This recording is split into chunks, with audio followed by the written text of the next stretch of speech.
The hunter stalks his prey. With a camera as his only weapon and his senses on full alert, photographer Steve McCurry travels the globe and observes life through his lens. He is in search of perfect alchemy, a fragile instant in which light and the elements coincide in the sincerity of an expression, the spontaneity of a glance. An encounter lurks around any corner, one that will perhaps give birth to a unique image, a portrait of the human condition.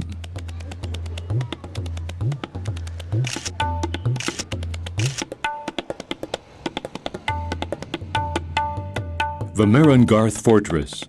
From its rocky base, this 15th century fortress towers above the horizon in the northern region of Rajasthan in India. From the walls surrounding the city, one can glimpse a mirage, a sea of calm amidst the Thar Desert, the blue city of Jodhpur.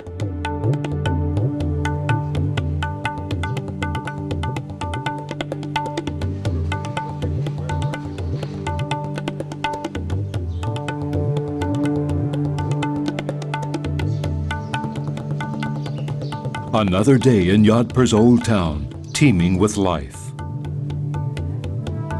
This bustling area of the city, whose current population is around 500,000, owes its sky blue color to an ancient custom of adding copper sulfate to white paint. This tradition is thought to have come from fending off termites.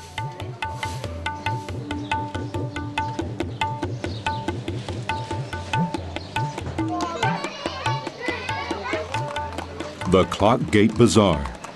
The heart of the city is full of life.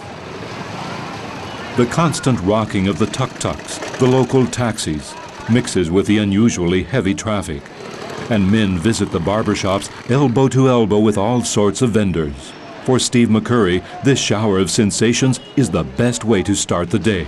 I mean, this place is really amazing. I mean, there's so much kind of confusion and chaos, but you know, on the other hand, you have these shopkeepers working literally a foot from the street, and they're very quiet, very serene. I mean, and look at the color here. I mean, you don't see this kind of color anywhere in the world.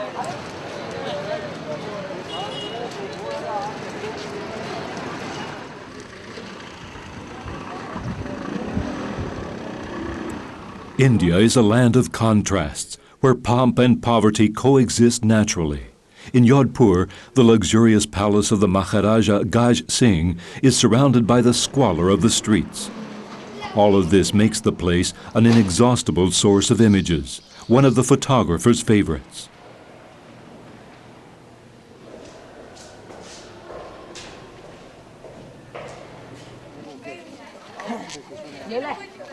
Steve McCurry is living a love affair with the country.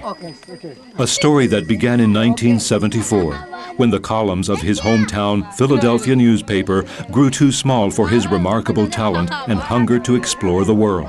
Working on a newspaper wasn't very satisfying because it became very repetitive, and I ended up shooting sort of the same subjects over and over again.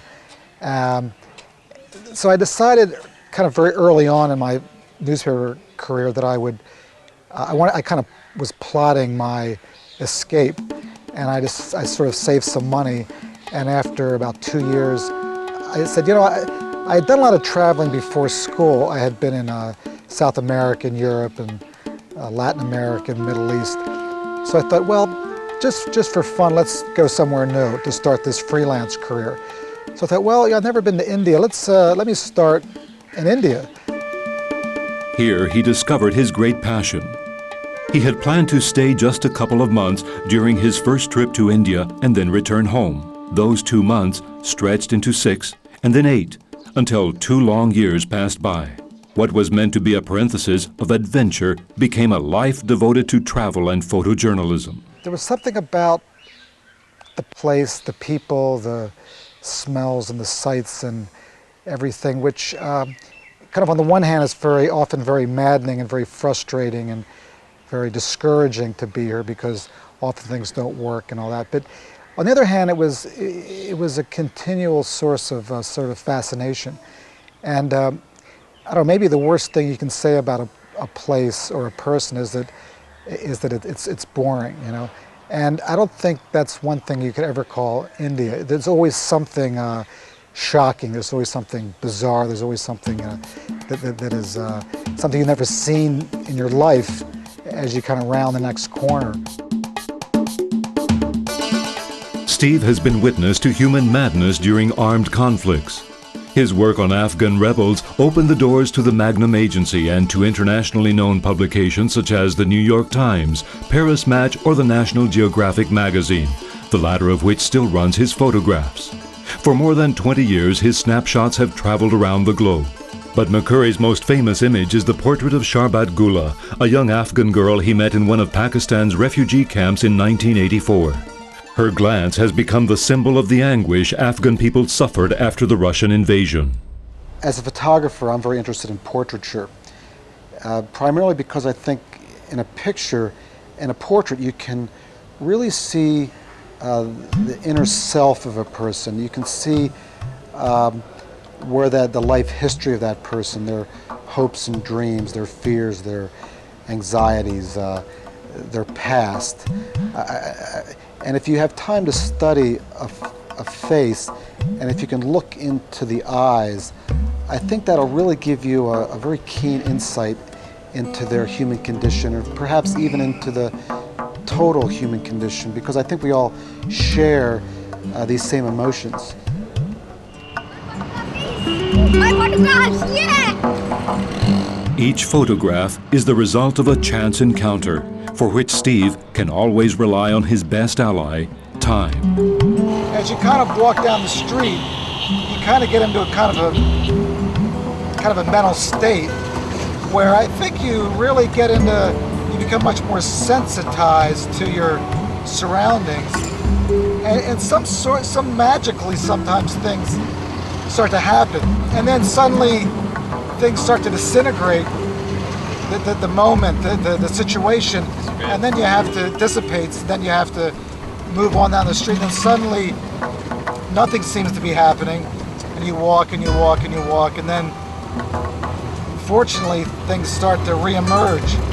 And so it's all very by chance. It's all very mysterious how the moments kind of reveal themselves.